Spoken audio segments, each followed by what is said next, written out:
It is very important to learn how to live in harmony. The elders tell them time and again. Bukha listens half-heartedly. अब जो elders रहते हैं, elephant के heard के elders होते हैं, वो अपने जो यंग वंस होते हैं उनको बार बार ये बताते रहते हैं कि हमेशा हमें हार्मनी भाईचारा से जीना चाहिए। पर जो भूखा है वो हाफ हार्टेडली सुनता है। हाफ हार्टेडली का मतलब है कि विदाउट पेइंग अटेंशन। जब अपने को कोई चीज में इंटरेस्ट नहीं होता है तो अपन हाफ हार्टेडली वो काम करते हैं। तो ठीक उसी प्रकार ये भूखा है, उसको इन चीजों लेक्चर से बहुत एलर्जी थी, वो उनसे लेक्चर वगैरह सुनना नहीं चाहते थे। Never break a branch of a tree without checking, even if you are dying to eat the fresh juicy leaves, the elders say। और बोलते हैं कि नेवर ब्रेक अ ब्रांच, मतलब कभी भी एक डाली को, पेड़ की डाली को बिना चेक करे नहीं तोड़ना। अगर आप भूखे हो, आप भूखे या उसको खाने के लिए भी तत्पर हो या उससे खाना ही चाहते हो, फिर भी आप बिना चेक करे उस पेड़ की ब्रांच को ना तोड़े।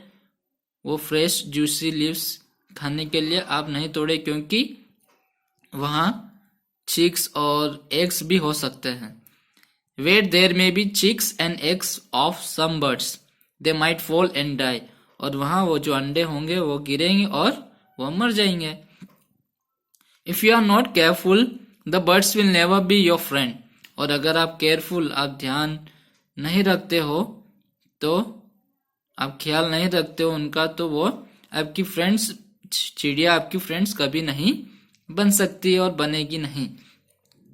Never break branches with flower on them, the elders continue. और जिस ब्रांचों में फूल होते हैं उनको भी नहीं तोड़े और उन फूलों को भी नहीं तोड़े। भूखा लुक्स हियर एंड देयर, और भूखा इधर उधर देखता है क्योंकि वो उसको उस बातों में इंटरेस्ट नहीं आ रहा था। He wants to escape from this lecture, और वह इस लेक्चर से या इस बातों से दूर रहना चाहता था। Flowers have nectar, they attract bees and butterflies who are the matchmakers of the plant world. Without them there will be no flowers, fruits, seeds or new trees. And what will you eat then? और बोलते हैं कि elders उन्हें बता दें कि उनके पास nectar होता है। नेक्टर क्या है? जो कि व्हाइट या येलो कलर का फ्लूइड होता है, लिक्विड होता है, जो फूलों में पाया जाता है।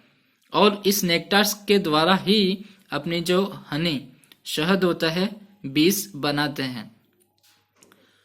तो एल्डर्स उन्हें बताते हैं कि वो बीस, ये जो नेक्टार है, ये बीस और बटरफ्लाइज का मतलब मधुमक्खी और बटरफ्लाइज को अट्रैक्ट करते हैं और एक बीज एक फूल से लेकर दूसरे फूल में ले जाते हैं और वह जोड़ी बनाते हैं। और अगर उनकी जोड़ी नहीं बनेगी तो नए फ्रूट्स, नए सीड्स, नए पेड़ वगैरह नहीं आएंगे। अगर नए पेड़, नए सीड, नए फ्लावर्स नहीं आया तो अपन खाएंगे क्या?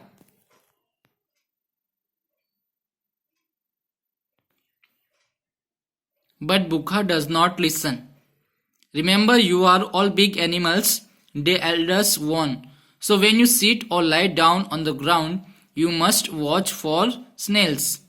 See that you don't crush them with your weight, as they tell you when the flood water enters the forest.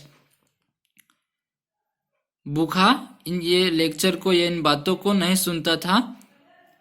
सुनना चाहता था और नहीं सुन रहा था। एल्डर्स कंटिन्यू करते हैं कि जब भी आप बैठो या ग्राउंड में या जगह पर इधर उधर चलो, तो आपको ये देख के चलना है कि कहीं स्नेल्स नहीं हो। स्नेल्स भी एक प्रकार का छोटा जीव है जो रेंगता है। और उनकी अहमियत क्या है?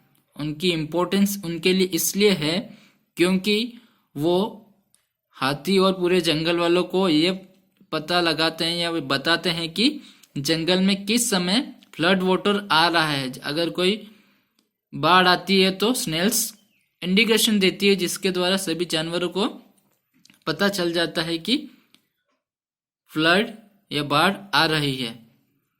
Check for baby squirrels in the flowers in the hollows of trees when you shake their branches to pick the fruits। और जो हॉलो ट्री है उनमें जब आप फ्रूट्स वगैरह गिराने के लिए उन्हें पेड़ों को हिलाते हो तो ये चेक करना कि वहाँ बेबीज तो नहीं है, स्क्वेरल गिलहरी की बेबीज तो नहीं है। This animal in turn will be the first ones to go to tell you to give you news of danger like flower.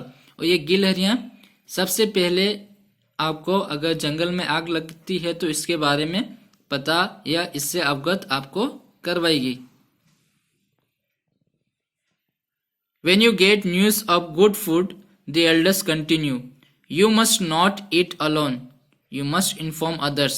और जब भी आपको कुछ अच्छा खाना मिल जाता है तब आपको उस समय अकेले नहीं खाना चाहिए, बल्कि पूरे ग्रुप को इन्फॉर्म करना चाहिए। And if any member of the herd faces danger everyone must rush to help.